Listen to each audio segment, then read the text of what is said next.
कृतमवद्बन्धं परं ब्रह्मणराकृतिं सौन्दर्यसारसर्वस्वं वन्दे नन्दात्मजं महो प्रपन्नपारिजाताय तोत्रवेत्रैकपाणये ज्ञानमुद्राय कृष्णाय गीतामृतदुहे नमः। वसुदेवसुतं देवं कंसचाणूरमर्दनं देवकी परमानन्दं कृष्णं वन्दे जगद्गुरुं। वंशीविभूषितकरान्नवनीतिलाभात् पीताम्बरादनुरबिम्बफलाधरोष्ठात् पूर्णेन्दुसुन्दरमुखारविन्दनेत्रात् कृष्णात् परं किमपि तत्त्वमहं न जाने। हरिः ओं नमोऽस्तु परमात्मने नमस्ते गोविन्दाय नमो नमः। श्रीकर्णपुरे नमस्ते। नारायण नारायण नारायण नारायण नारायण सच्चिदानंद घन परमात्मा को संत महापुरुषों को साधन विवादित कर आप लोगों के समक्ष कुछ बातें कही जाती है, ध्यान देकर आप लोग सुने। आप लोगों का उत्साह बड़ा सराहनीय है।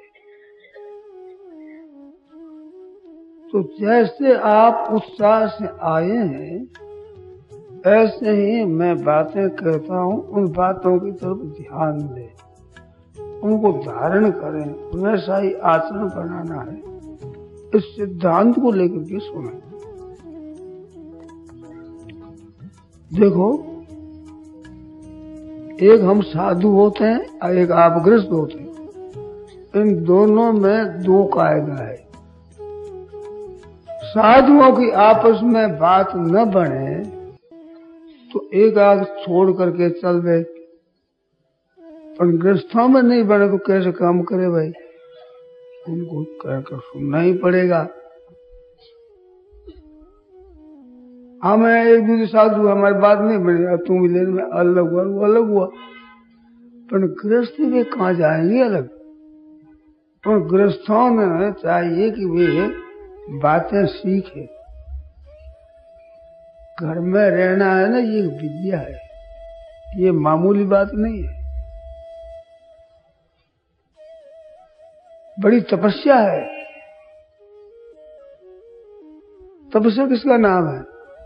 शीत सहे, घाम सहे, प्यास सहे, भूख सहे, वर्षा सहे, हवा सहे, सहने का नाम तपस्या है। तो प्रतिकूलता आती है, मन के विरुद्ध घटना होती है, उसको आप प्रसन्नता पूर्वक सह लो, तो ये विद्या है, बड़ी भारी तपस्या है। ये मामूली चीज नहीं है, बड़ा तपोबल बढ़ता है इसमें। जैसे बड़े बड़े तपस्वी संत महात्मा हुए, जंगलों में रहकर शीत घाम सहकर कंद मूल फल आदि खाकर अपना निर्वाह करने वाले संत हुए, वैसे ही आप गृहस्थ में रहते हुए संत हो सकते हो। मैंने एक बात कही, उस पर आप ध्यान कम दिया होगा, फिर दोबारा कह देता हूँ, ध्यान देकर सुनो। हम साधु हो जाते हैं, अलग हो जाते हैं, भजन स्मरण करते हैं, परंतु हम लोगों में एक कमजोरी रहती है। हम लोगों में एक कमजोरी रहती है। क्या? कि जहां अपना मन नहीं माना वहां हम उठ चल देते, सह नहीं सकते। पर गृहस्थों में ये एक बल होता है, वे जल्दी उकताते नहीं, और जल्दी उकता जाते हैं तो गृहस्थ में रहना कठिन हो जाएगा। विशेष ध्यान नहीं दिएगा। और तीसरी बार और कहता हूं, हम साधु विरुद्ध हो गए, त्यागी हो गए, परंतु ऐसा होने पर भी हम लोगों में एक कमजोरी रहती है। मैंने अच्छे अच्छे संतों के लेखों में पढ़ा और बात युक्ति संगत है। हमारा आपका मन नहीं मिला, हम चल दिए, तो देखते तो है कि हम विरक्त हैं, त्यागी हैं, परंतु है कमजोरी। क्या कमजोरी है? कि हमारे विरुद्ध बात को हम सह नहीं सकते, और विरुद्ध बात के सहने का नाम है तपस्या। वो तपस्या नहीं कर सकते हम। परंतु गृहस्थ में रहते हुए अगर मन नहीं माना तो कहाँ जाएंगे? सासू बहू का मन आपस में नहीं मिला तो कहाँ सासू जाएगी, कहाँ बहू जाएगी? माँ बेटे का मन नहीं मिला तो माँ कहाँ जाएगी, बेटा कहाँ जाएगा? भाई भाई के नहीं मिला, नंद भौजाई के नहीं मिला, देवरानी जेठानी के मन नहीं मिला तो कहाँ भाग जाएंगे? तो इनके लिए एक बहुत आवश्यक बढ़िया बात है, बहुत उत्तम बात है, अगर वो आप काम में लाओ तो आपका जीवन सुखी हो जाए। और जीवन सुखी नहीं है, परमात्मा की कृपा प्राप्त हो जाए, परमात्मा की प्राप्ति हो जाए, मुक्ति हो जाए, कल्याण हो जाए। देखो मार्मिक बात है कि परमात्मा तत्व को बढ़ाना नहीं है, मुक्ति बढ़ानी नहीं है। बहुत से भाइयों की गति हुई है कि मुक्ति करने से होती, वो स्वतः सिद्ध है। तो हमें व्यवहार शुद्ध करना है, व्यवहार शुद्ध होते ही शांति आ गया स्वतः स्वाभाविक। इसका पता नहीं है लोगों को।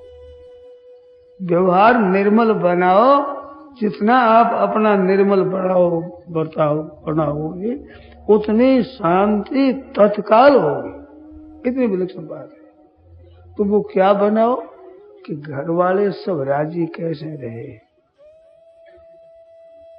एक भाई है, उसके कई परिवार वाले हैं, बहन है, भाई है, स्त्री है, भौजाई है, चाची है, ताई है, काकी बड़ी माँ है, ऐसे कई है ना।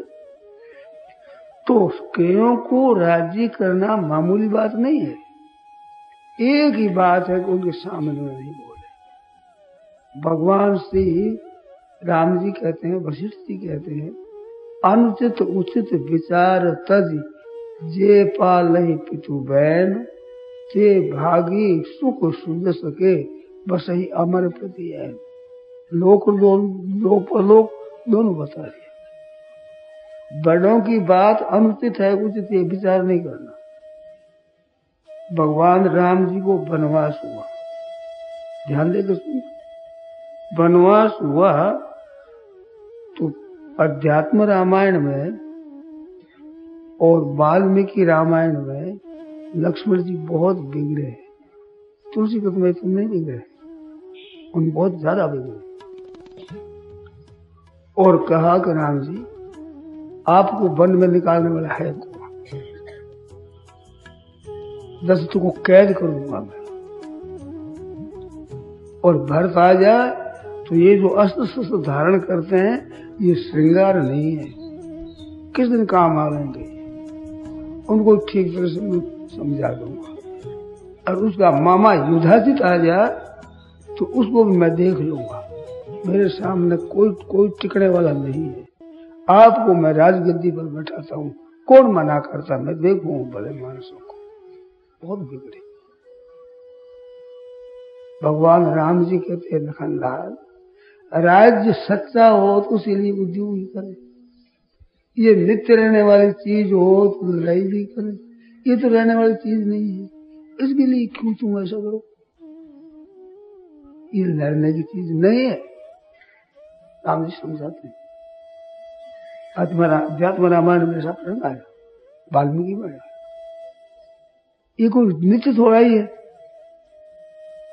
लक्ष्मण जी ने कहा कि महाराज ये दशरथ जी का हुक्म नहीं है, ये कैकेयी का कहना है। और राजा जब लुगाई के बस में वो बात करते हैं उस समय वो बात माननीय नहीं होती।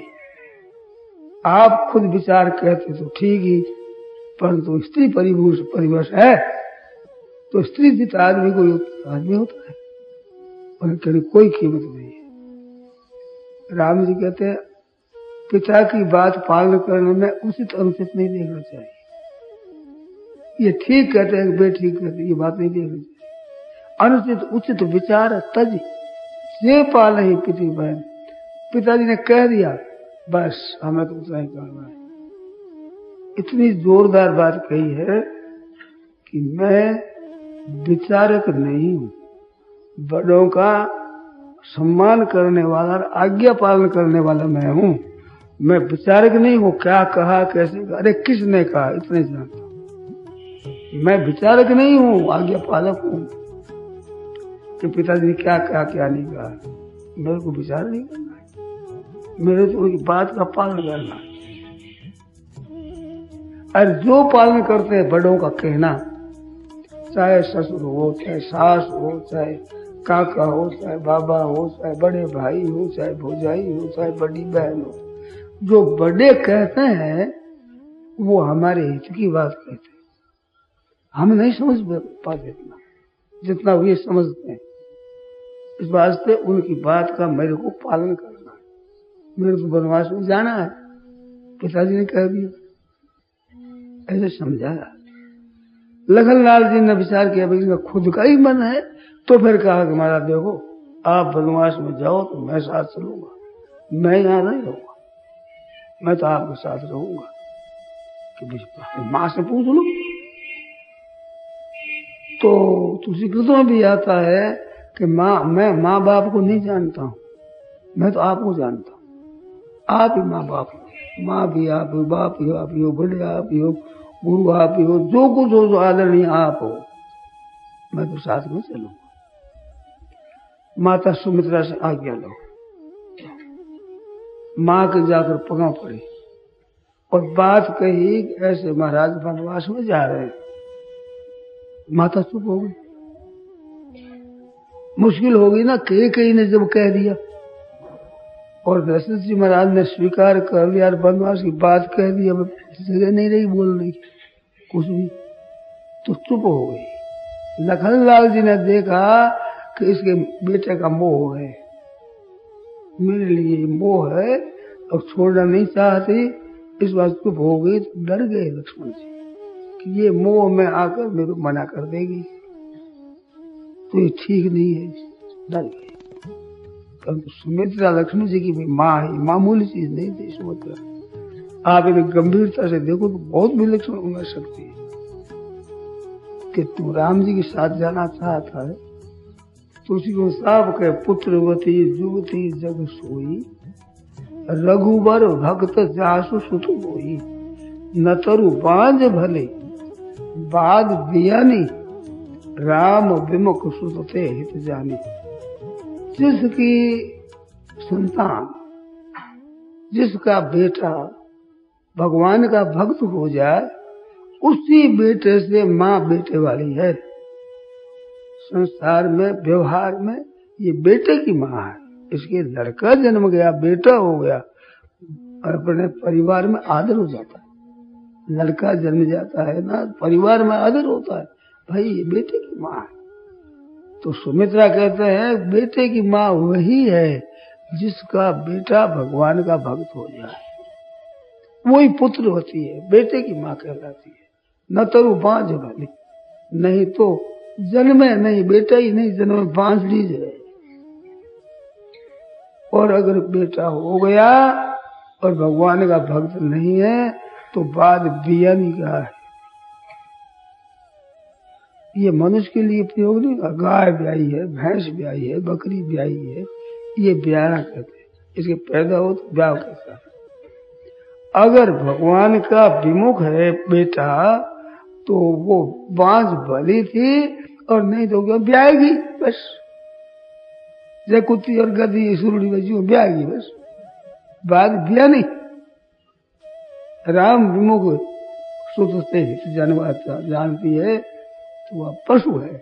मन उसने पशु पैदा किया, मनुष्य पैदा नहीं किया। ये बात बोली। और तेरा विचार है तो बहुत बढ़िया बात है। विस्तार से कहीं मैं थोड़ी कहता हूँ, बातें कई कह रहे मन में है। वाल्मीकि में साफ कहा, रामम दशरथम विद्धि माम विद्धि जनकात्मजाम।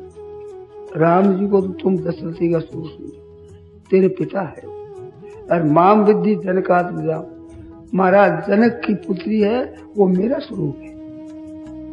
तेरे तो बाप और माँ साथ में, ये क्या चिंता है। और अयोध्या में 8वीं बुद्धि, और अयोध्या है क्या जंगल है, वो अयोध्या है। गच्छतात यथा सुखम, सुख हो जाओ बेटा, जाओ। ऐसे प्रसन्न होकर सुमित्रा माँ ने आज्ञा दी, खुश हो गई, प्रसन्न हो गई। और रामायण तुलसी में आता है, अगर सीताराम जी वन में जाते हैं तो बेटा तेरा काम अयोध्या में कुछ है ही नहीं, तेरे काम ही क्या है यहाँ, पूछा। ऐसी आज्ञा दी प्रसन्नता से।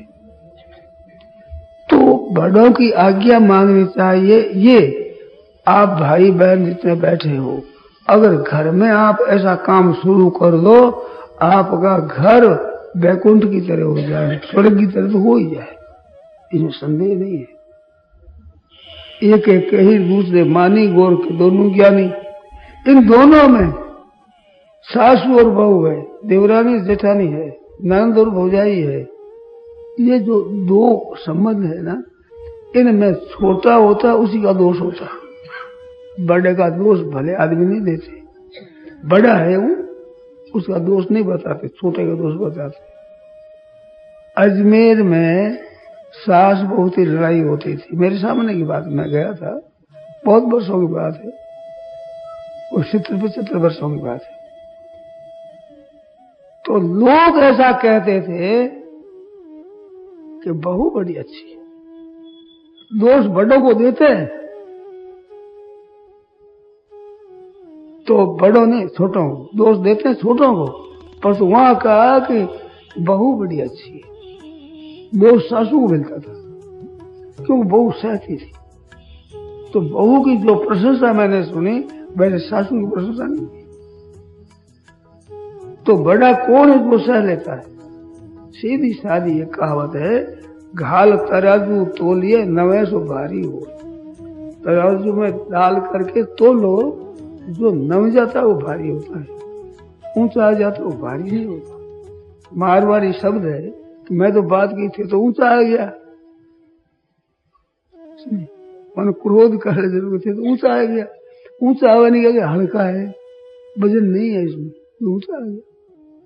तो नमेशु भारी हो, जो सुन लेता है ना और प्रसन्नता रखता है, वो बड़ा होता है। आज चाहे वो दिखे चाहे न दिखे, समाज मात्र में उसका आदर हो जाएगा कि बड़ी ठीक है, बहू बड़ी अच्छी है, ऐसी हो जाएगी बात। तो जो सह लेगा, सास सह लेगी, सास की महिमा हो जाएगी कि भाई बहू तो ऐसी है, पर तो धन्य है इस सास को, वो बहू का कहना भी सुनती है। तो आपस में प्रेम रखना है, वो बड़ी बात है। अब तीसरी दफे और कहता हूं वही बात, ऐसा मौका साधुओं को नहीं मिलता। तुम नहीं बड़ी उठ कर दिए तो वो जो सहने की शक्ति है उसमें साधु कमजोर रह जाए। व्यवहार करते हुए, व्यापार करते हुए अगर भजन स्मरण ठीक बनाता है तो वो एकांत में रह सकता है, और एकांत में रहकर भजन स्मरण ठीक बनाता है वो समुदाय में नहीं रह सकता।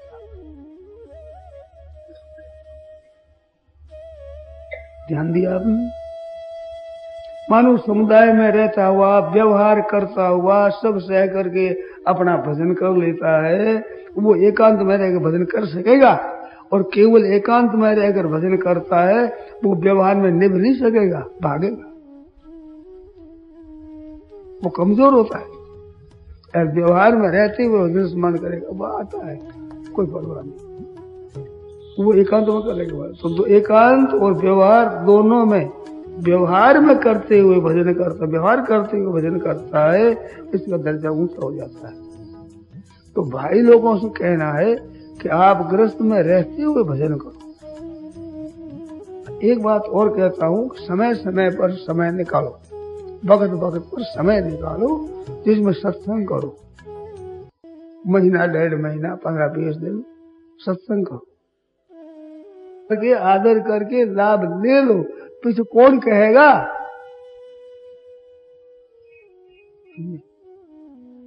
मारवाड़ी कहावत है, लड़न बेड़ा देजियो राम जी, बिसरन बेड़ा मत दीजिए। लड़ने का समय भले ही आ जाए, पर बिसरने की बात नहीं, अलग नहीं हो सकते हम। तो भला लड़ने वाला बैठा कहाँ है? लड़के जवान जवान बाप की बात को सुन करके गुस्सा कर लेते हैं, लड़ने लगते हैं। मैं पूछूं बात को, ऐसा कहने वाला कौन मिलेगा? भी बाप मर जाएंगे तो कौन कहेगा? तुम्हारे आचरणों से अगर दुख होता है, तुम्हारी अवनति से पतन से दुख होता है तो बाप को होता है, दूसरों को होगा क्या? वे कड़वी कहते हैं सुधार के लिए, तुम्हारे भले के लिए कहते हैं। उनके हृदय में तुम्हारी हितैषिता है। ऐसी चिकनी चुपड़ी बातें करने वाले मित्रों के हृदय में हितैषिता वैसी नहीं है। ऐसी हितैषिता की तरफ दृष्टि रखो। मेरे पिताजी ये कहते हैं, ठीक कहते हैं। वाल्मीकि रामायण में राम जी ने कहा है, मैं पिता के वचनों का टाल नहीं सकता, मैं वचनों को टालता नहीं। पते मेरी पावक कहता, अग्नि में कूद सकता हूँ, पते मेरी चार समुद्र में कूद सकता हूँ, और यहाँ तक कह दिया कि मैं सीता का परित्याग कर सकता हूँ, पर पिता के वचनों के टालने में मेरे में सामर्थ्य नहीं हो सकती। कितनी ये मैं नहीं टाल सकता। तो पूज्य है, आदरणीय है, उनके वचनों का आदर करो भाई। अगर हम भगवान के संत महापुरुषों के ऋषियों के वचनों का पालन करते तो आज हमारी साधारण दशा नहीं रहती। आज संत महात्मा हो जाते, बड़े ऊंचे दर्जे हो जाते। अगर गीता है, रामायण है, भागवत है, इनके वचनों का हम ठीक अपना पालन करते, उनकी आज्ञा के अनुसार चलते, तो क्या दशा हमारी मामूली रहती? नहीं रह सकती। उनमें ताकत है। पतिव्रत कोई पालन करती है तो कहते पति तो वैसे रावण था, उधर बाल ही था, मंदोदरी और तारा उनकी सेवा करी। राक्षस था वो, परंतु मंदोदरी में कितनी शक्ति आ गई वो जानती थी कि राम जी है ये, इनके साथ लड़ाई करना अच्छा नहीं। कई बार समझाई है, तुलसी रावण 3-4 बार समझाया, बहुत कहा, रावण ने नहीं माना। तो ये शक्ति किस में आई? पतिव्रत धर्म से। पति है वो तो राक्षस है, असुर है। अब उससे शक्ति आ जाए तो शक्ति उसमें हो तब आवे, कैसे आ गई? ध्यान दें आप, वो रावण के पतिव्रत पालन करने से रावण से शक्ति नहीं आई है। पतिव्रत पालन करो ये ऋषियों का कहना है, भगवान का कहना है। तो ऋषियों में भगवान में ताकत होगी तो उसमें ताकत आवेगी। अब पति कैसा ही हो, वो क्या करे? कहां से ले नया पति? ऐसे माँ बाप की आज्ञा पालन करे और माँ बाप तेज नहीं हो तो पालन करने वाले में ताकत आएगी। वो बाप से ताकत नहीं आती है, वो ताकत ऋषि मुनियों से, भगवान से, शास्त्रों से, पुराणों से, वेदों से आती। उनमें कहा कि मातृ देवो भव, पितृ देवो भव, आचार्य देवो भव, अतिथि देवो भव। पढ़ने के बाद जो स्नातक बनता है उस समय की ये शिक्षा है। अंतिम भाषण है, दीक्षांत भाषण है। माँ को साक्षात परमात्मा का स्वरूप समझो, बाप को परमात्मा का स्वरूप समझो, आचार्य को परमात्मा का स्वरूप समझो, अतिथि को परमात्मा में। यहाँ देवता का वाचक नहीं, परमात्मा का वाचक। उनको ये समझो, माँ बाप साक्षात परमात्मा का स्वरूप, ऐसे समझो, उनकी आज्ञा का पालन करो, दोष दृष्टि मत करो, इस तरह से उनकी आज्ञा का पालन करो। सज्जनों, अगर आप घरों में ऐसा प्यार करो, स्नेह करो, तो देखो आपकी इज्जत बढ़ जाएगी, आपके शांति मिल जाएगी, परलोक सुधर जाएगा। और एक और बात बताऊं, कहने में थोड़ा संकोच, एक बात बताऊं, हमारी भी इज्जत बढ़ जाएगी। मेरे स्वामी जी कहने से हमारे घर सुधर गया, ऐसी बात हुई है, मैंने देखा। कलकत्ता में भिक्षा हो गया, लड़का ले गया। अब बूढ़ी माँ जी कहती है, महाराज हमारी बहू लड़े बहुत है। मैं खड़े खड़े ही बात कही कि देख भाई, माई थे, तेरा भला चाहने वाला ऐसा दूसरा कोई है नहीं।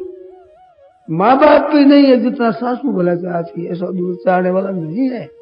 चाहे कितनी तुमसे घुल मिल बात करे, पर सासू भला चाहती है। महाराज उस दिन से उसने मान ली बात। दोबारा गया भिक्षा तो ऐसी राजी हुई, आशीर्वाद देने लगी। वह बूढ़ी माँ जी आशीर्वाद दे कि महाराज हमारे घर की कलह मिट गई। तो मिटे नहीं क्या करे, नहीं बोलो कलह अभी मिट जाए। तो इस तरह से भाई सत्संग करने वाले हैं, ऐसी बात रहेगी। और आप नहीं मानोगे तो ये लुगाया में क्या बात है, समय सुनी है आपने? कहते ये देखो सत्संग करने गई, धूल तेरी सत्संग में, लड़ाई करती है ऐसी, तो कम से कम हमारी सत्संग में धूल तो मत डालो, इतनी कृपा रखो। तो आपकी, हमारी, भगवान की, शास्त्रों की, कुटुंबियों की, लोगों की, सबकी दृष्टि में आप ऊंचे हो जाओगे, श्रेष्ठ हो जाओगे, सब आपकी प्रशंसा करेंगे। पर थोड़ा सहना पड़ता है भाई, थोड़ा सहना पड़ता है। जितने जितने बड़े हुए हैं उन लोगों ने सहा है। न कुछ हम हंस के सीखे हैं, न कुछ हम रो के सीखे हैं, कुछ थोड़ा सा सीखे हैं, किसी के होके सीखे। समझे? अच्छे अच्छे विद्वान पंडित उनसे पूछ लो, संत महात्माओं से पूछ लो। न कुछ हम हंस के सीखे, न कुछ हम रो के सीखे, कुछ थोड़ा सा सीखे, किसी के होके सीखे। बहू बने बिना सासू बन जाएगी, विद्यार्थी बने बिना पंडित बन जाएगा। अरे छोटे बना बिना बड़ा हो जाएगा क्या? छोटे से बड़े होते हैं सभी सब। मैंने लड़कों की पाठशाला में, स्कूलों में कहा, अरे थे आज छोटे हो, जितने जितने अच्छे आदमी हो सब छोटे थे, और छोटे हो बड़े हुए हो, और हम छोटे हैं ही, हम सब बड़े हो सकते हैं। उत्साह रखो मन में। मनुष्य जितना बढ़ता है बड़ों की आज्ञा और उनकी कृपा से बढ़ता है, और कृपा प्राप्त होती है। सामने नहीं बोलने कहना कर दे, दो बात, सामने तो बोले नहीं, कह जो काम कर, काम हो जाएगा। इस तरह से आपस में आप भाई हो, गुरु बहनों की आपस में ऐसा प्यार पूर्ण करो। थोड़ा सह तो लो, थोड़ा दिन सहना पड़ेगा, फिर महाराज ये सीधे हो जाएंगे। आज्ञा पालन करने वाले की विजय होती है, आज्ञा देने वाले की विजय नहीं होती है। कहना करने वाला बड़ा हो जाता है। पता है नहीं आपको? नौकर है बीकानेर दरबार से, उनके कहना करने वाला था नौकर। वो महाराज चाहे सो करा ले। एक संत महात्माओं की महिमा करी, वो संतों का शिष्य था, संतों को पूजा दिया उसने राजा के द्वारा, सेवा करता है इसी तरह से। तो सेवक की बात माननी पड़ती। मालिक, सेवा करने वाला मालिक बन जाता है, सेवा लेने वाला दास बन जाता है। रहने में तो वही बड़ा रहता है, सेवक सेवक ही रहता है, परंतु सेवक चाहे सो मालिक से करवा लेता है। इतनी ताकत आ जाती है उसमें। किस बात से? केवल आज्ञा पालन करने से।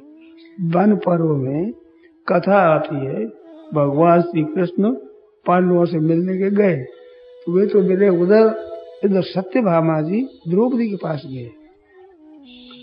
सत्यभामा जी द्रौपदी के पास गई और कहा कि द्रौपदी, तेरे 5 पति सबको तू राजी कर लेती है, तो तेरे कोई मंत्र तंत्र आता है क्या?